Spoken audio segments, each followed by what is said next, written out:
Welcome to the National Portrait Gallery, where for the first time in a generation, a major exhibition of portraits by Pablo Picasso will open to the public.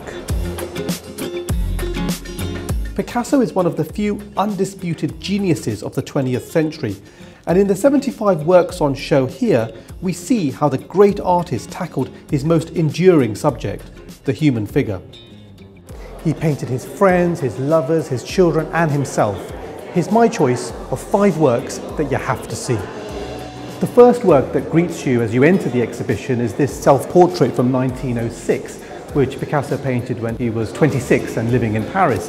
And what I really like about it is that he depicts himself not as a great artist, but just a humble worker.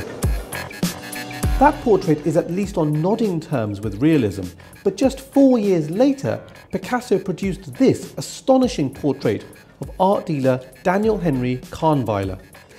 This is one of the absolute treasures of the exhibition, and it very rarely leaves the Art Institute of Chicago. And what I like about it is that it gives up its secrets quite slowly. At first it looks like a jumble of geometric shapes, but then slowly you can start seeing the actual image, and it's almost like a sculpture that's been smashed and then put together again. Picasso is famous for never taking on a portrait commission. The famous people he painted, he chose for their expressive features and their intriguing characters, often choosing only a vague description for the title, such as Cubist Head. That's not to say you won't see a host of famous faces in this exhibition. There's portraits of Jean Cocteau and Lee Miller, and my favourite, Igor Stravinsky. Picasso said all portraiture is caricature, but not all portraiture is painting.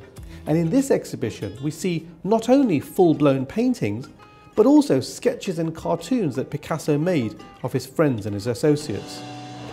In the past, Picasso's caricatures haven't been considered very significant, but one of the arguments this exhibition makes is that he learnt how to capture the essence of a person through his sketches. Picasso painted those he was closest to again and again, and as his relationship with them changed, so did his depiction of them. So look at this work from 1923 of his first wife Olga, and it was painted in the early days of their relationship, and she looks like a classical beauty. And then you compare it to this painting made 12 years later of the same woman, but in the dying days of their relationship. Picasso once said that art is a lie that makes us realise the truth. For me, what makes this exhibition so compelling is that it reveals how Picasso, time and time again, reinvented and reinterpreted portraiture in striving to tell the truth about the human condition.